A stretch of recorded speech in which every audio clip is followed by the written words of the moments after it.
GIS, Geographical Imaging Systems, are databases and tools that enable the visualization and analysis of physical or demographic data in a location context. Data in a GIS system is stored in layers. There's usually a base layer for visualization, usually a cartographic image or an overhead picture of the area. Visual content data is stored in overlay layers. Combinations of overlays allow for visual examination of comparisons, contrasts, and interactions. Discrete data layers are called underlays, since their data is usually viewed as text that is visible only when probed. Discrete data can be processed to turn it into visible data like colors for area-associated data or images for point to create a visible overlay.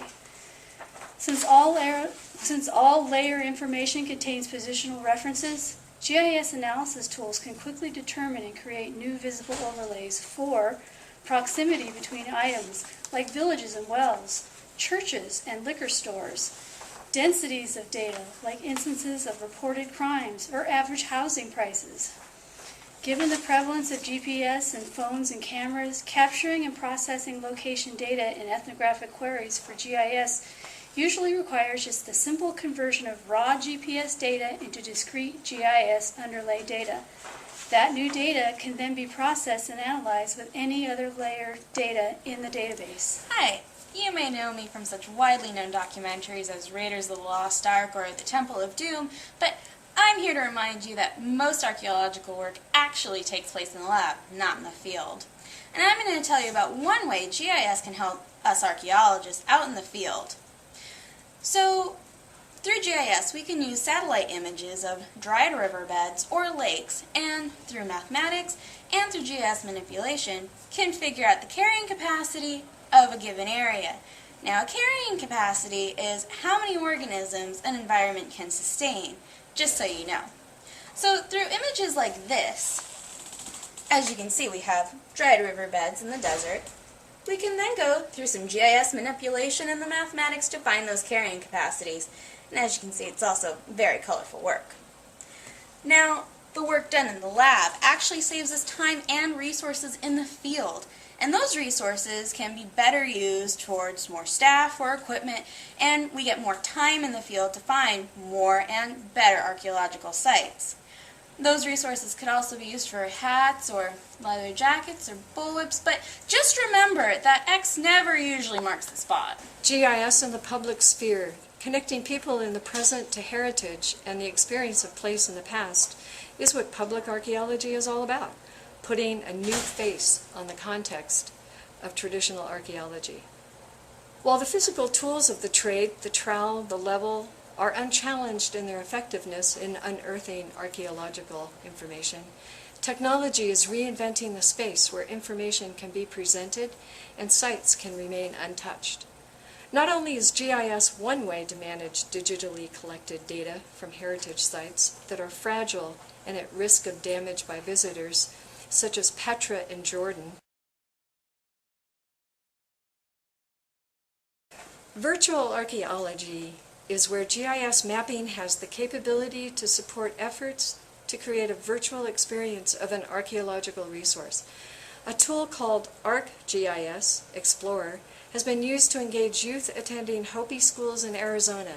Using this tool meant that through a 3D portal, kids could choose a site that was preloaded and tabulated by time periods, and then time travel to a 3D representation of that site. Links at that site also listed other facts, including the number of rooms in a village, how many people that supported, and actual photographs of the site. Collaborations between archaeologist Wes Bernardini and members of the Hopi community. This tool has also showcased significant cultural information, including landscape-defined Hopi cosmology.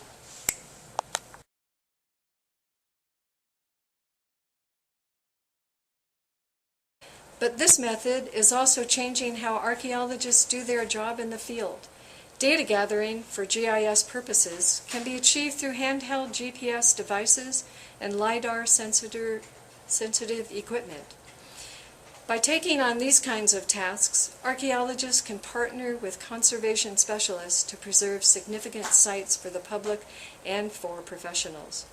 GIS also helps protect archaeological sites, identifying unrecognized sites and where cultural resources are located, helps mitigate the effects from or even redirect infrastructure projects.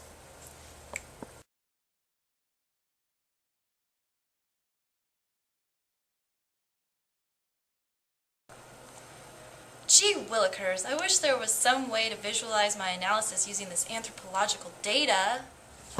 Hey, baby, did you say you wish there was some way to analyze your anthropological data? Well, you're in luck. Who are you? Why, I'm GIS Elvis, spreading geographical information science like it's my seed.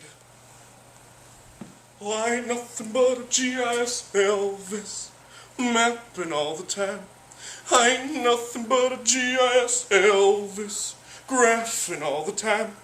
You need some help using your data, anthropologist friend of mine. I sure do. I heard your call, little mama.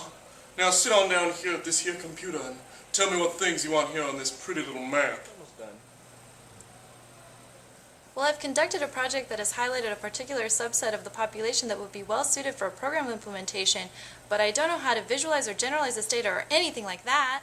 Using GIS technologies and the power of the U.S. Census, you can create a map. A map? A map! That's what GIS was created to do. You can combine your data with the readily accessible census data, clearly specifying areas in your study community with the markers you're looking for in your project. Neato. So I can look for families with young children, say under 5, and compare that to their income to find the best locations to implement a program? Well, that's right. Also, this is in 3D. Wow, you're amazing, GIS Elvis. GIS is the greatest thing since peanut butter and banana sandwiches. Now I gotta go.